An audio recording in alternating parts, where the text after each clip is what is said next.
ജപ്പാനിലെ യോക്കോഹാമ എന്നൊരു സിറ്റിയിൽ ഒരു വലിയ കൈജു പ്രത്യക്ഷപ്പെടുന്നു.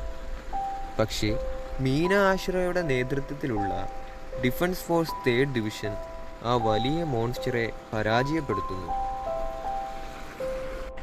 തുടർന്ന് ആ ഭീമാകാരനായ കൈജുവിൻ്റെ ബോഡി ഡിസ്പോസ് ചെയ്യുന്നതിനായി കഫ്ക ഹിബനോയുടെ കമ്പനിയെ അയക്കുന്നു. അവർ അത് വൃത്തിയാക്കി തുടങ്ങുന്നു. അപ്പോൾ കഫ്കയുടെ സൂപ്പർവൈസർ അവനെ ആ കൈജുവിൻ്റെ കുടൽ വൃത്തിയാക്കുവാൻ അയക്കുന്നു.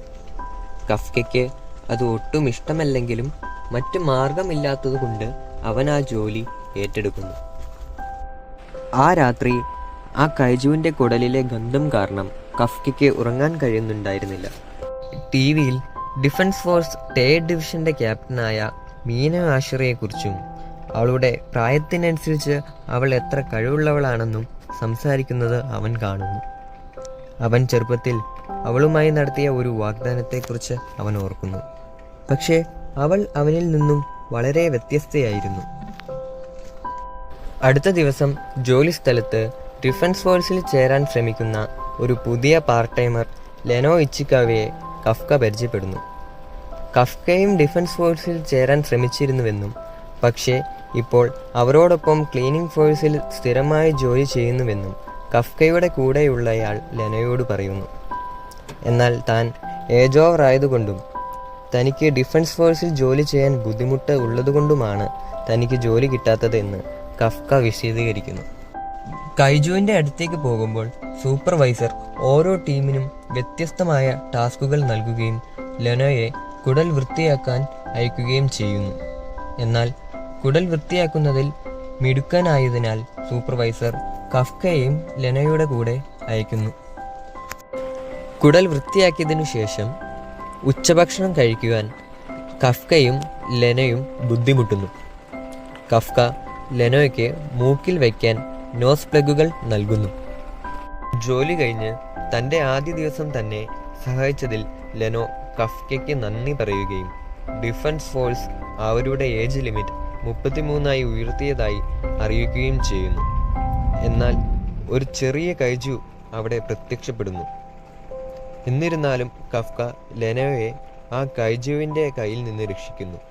കഫ്ക ആ കൈജുവിൻ്റെ ശ്രദ്ധ തിരിക്കുകയും ആ സമയം ലെനയോട് സഹായത്തിനായി ആരെയെങ്കിലും വിളിക്കുവാനും പറയുന്നു.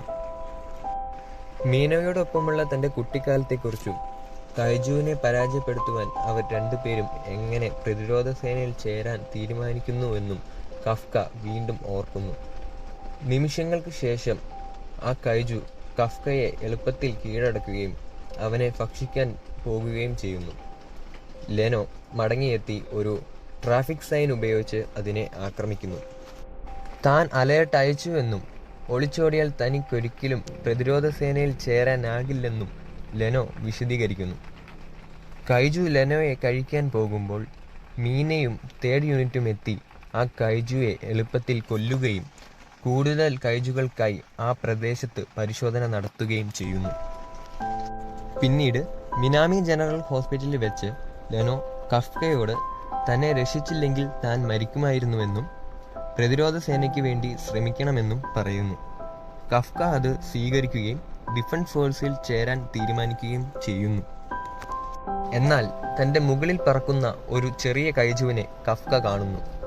പ്രതികരിക്കുന്നതിനു മുമ്പ് ആ കൈജു അവനെ കണ്ടെത്തി അവൻ്റെ വായിൽ പ്രവേശിച്ച് കഫ്കയെയും ഒരു കൈജുവായി മാറ്റുന്നു. കഫ്കയും ലെനയും പരസ്പരം കണ്ട് ഞെട്ടുന്നു. അപ്പോൾ ആ വഴി പോകുന്ന ഒരു വൃദ്ധൻ അവരെ കാണുകയും പ്രതിരോധ സേനയ്ക്ക് മുന്നറിയിപ്പ് നൽകുകയും ചെയ്യുന്നു. എന്നാൽ ഉടൻ തന്നെ ഡിഫൻസ് ഫോഴ്സ് അവിടെ എത്തിച്ചേരുമെന്നും കഫ്കയെ കൊല്ലുമെന്നും മനസ്സിലാക്കിയ അവർ അവിടെ നിന്ന് ഓടിപ്പോകുവാൻ തീരുമാനിക്കുന്നു. പിന്നീട് മീന അവളുടെ മുറിയിൽ കുളിച്ചുകൊണ്ടിരിക്കുന്നതായി കാണിക്കുന്നു. കൈജുവിനെതിരെ പോരാടുന്നതിന് കഫ്ക തൻ്റെ പക്ഷത്തുണ്ടാകുമെന്ന് വാഗ്ദാനം ചെയ്തതും കള്ളം പറഞ്ഞതും അവൾ ആ സമയം ഓർക്കുന്നു. അപ്പോഴാണ് ആശുപത്രിയിൽ നിന്ന് കൈജുവെ കണ്ടതായിട്ടുള്ള കോൾ അവൾക്ക് ലഭിക്കുന്നത്.